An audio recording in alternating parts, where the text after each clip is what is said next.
Assalamualaikum warahmatullahi wabarakatuh. Halo semuanya, perkenalkan nama saya Raisya Medita Faradila dengan NIM 245116038. Saya dari program studi akuntansi S1 di Setia Perdana Mandiri.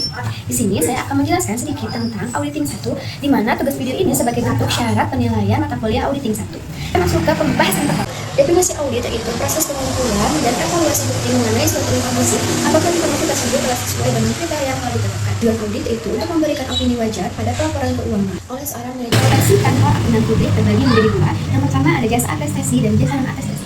Jasa atestasi yaitu jasa yang memberikan kepercayaan kepada pihak ketiga bagaimana keanggarannya suatu informasi.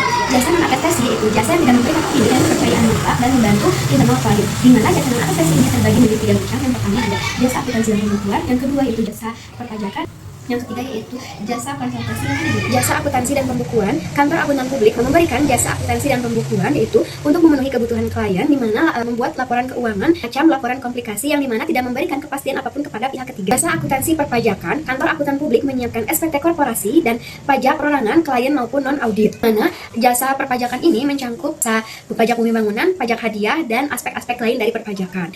Yang ketiga jasa manajemen konsultasi, kantor akuntan publik menyiapkan jasa yang memungkinkan klien untuk mengoperasikan bisnis secara efektif dan efisien, menyangkut manajemen risiko, desain e-commerce, dituntas nilai manajer, nilaian bisnis dan manfaat nilai audit. Standar audit ini ada tiga macam ya. Pertama ada standar umum atau kualitas pribadi auditor, yang kedua yaitu ada standar pekerja lapangan atau pelaksanaan audit, yang ketiga yaitu ada standar pelaporan atau hasil audit. Standar umum kualitas pribadi auditor terbagi menjadi tiga macam. Yang pertama ada keahlian, audit harus dilakukan oleh orang yang memiliki kemahiran teknis dan pelatihan yang cukup sebagai auditor. Yang kedua ada independensi, auditor harus menjaga sikap mental yang independensi tidak memihak dalam semua hal terkait perikatan. Yang ketiga yaitu ada kemahiran profesional, audit wajib menggunakan kemahiran profesional dengan cermat. Dua yaitu ada standar pekerja lapangan atau pelaksanaan audit, di mana standar pekerja lapangan atau pelaksanaan audit ini terbagi menjadi tiga macam. Yang pertama ada perencanaan dan supervisi, yang kedua pemahaman pengendalian intern, yang ketiga bukti audit. Perencanaan dan supervisi. Perencanaan dan supervisi ini pekerja harus direncanakan dengan baik dan asisten jika ada harus diawasi dengan semestinya.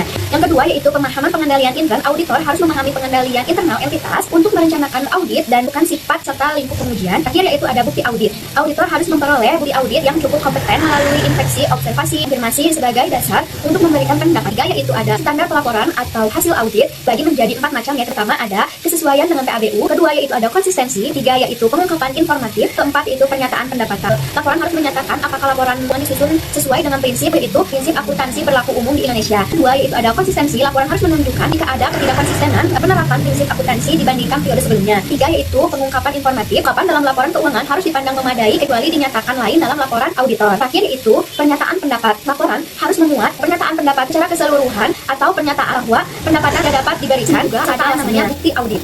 Yaitu bukti audit adalah sebuah data atau informasi yang dikumpulkan oleh seorang auditor untuk ditinjau dan menganalisis laporan keuangan. Teknik pengumpulan bukti audit ini terbagi menjadi 7 macam ya teman-teman. Yang pertama ada inspeksi fisik, yang kedua yaitu ada konfirmasi, yang ketiga ada dokumentasi, yang keempat ada prosedur analitis, yang kelima ada wawancara, yang keenam itu ulang, dan yang ketujuh itu adalah observasi. Kualitas bukti audit, di mana kualitas bukti audit ini terbagi menjadi 6 macam, di mana ada relevasi, keandalan, kecukupan, sumber bukti, kredibilitas bukti, dan yang terakhir adalah kualitas bukti. Di sini ada gambar proses audit, di mana yang pertama itu adalah penerimaan klien, yang kedua perencanaan audit, yang ketiga pengumpulan bukti, dan yang keempat itu pelaporan. Penerimaan klien yaitu kantor akuntan publik menentukan apakah penerimaan klien baru atau melanjutkan kerjasama dengan klien lama berdasarkan pertimbangan yang profesional terperiksa, di mana auditor memeriksa integritas manajemen klien, reputasi bisnis, dan memastikan tidak ada konflik demi menjaga reputasi dan tanggung jawab kantor akuntan publik. Kedua yaitu perencanaan audit, di mana perencanaan audit ini yaitu proses menyusun langkah-langkah audit sebelum pemeriksaan dilakukan agar audit berjalan secara efektif, efisien, dan sesuai dengan standar yang berlaku. Karena dalam perencanaan audit ini terbagi menjadi 2 macam. Pertama ada perencanaan awal, yaitu menentukan tujuan audit, memahami bisnis dan industri klien, serta mulai mengembangkan strategi audit secara keseluruhan. Yang kedua yaitu ada perencanaan detail, di mana menilai risiko salah saji yang material, menganalisis pengendalian internal perusahaan, menetapkan batas materialitas, dan menyusun progres kerja spesifik. Ketiga yaitu ada pengumpulan bukti. Auditor terjun langsung untuk menguji data keuangan perusahaan, di mana dalam pengumpulan bukti ini terbagi menjadi 2 macam. Yang pertama pekerja lapangan dan uji pengendalian substantif, menguji apakah sistem pencatatan internal klien sudah berjalan dengan baik. Yang kedua yaitu ada prosedur analitis lanjutan dan penyelesaian pengujian, yaitu membandingkan angka-angka laporan keuangan dengan data pendukung untuk memastikan laporan tidak ada kecurangan atau kesalahan sebelum menarik kesimpulan. Dalam laporan ini terbagi menjadi 2. Yang pertama ada laporan final, yang kedua komunikasi temuan dan rekomendasi. Laporan final yaitu auditor merumuskan opini audit berdasarkan bukti-bukti yang telah dikumpulkan. Kedua yaitu ada komunikasi temuan rekomendasi, menyampaikan laporan final tersebut kepada pihak manajemen atau pemangku kepentingan, misalnya memberikan opini wajar tanpa pengecualian, serta memberikan rekomendasi perbaikan untuk sistem keuangan mereka ke depannya. Cukup sekian yang bisa saya sampaikan. Mohon maaf bila masih ada kekurangan. Wassalamualaikum warahmatullahi wabarakatuh.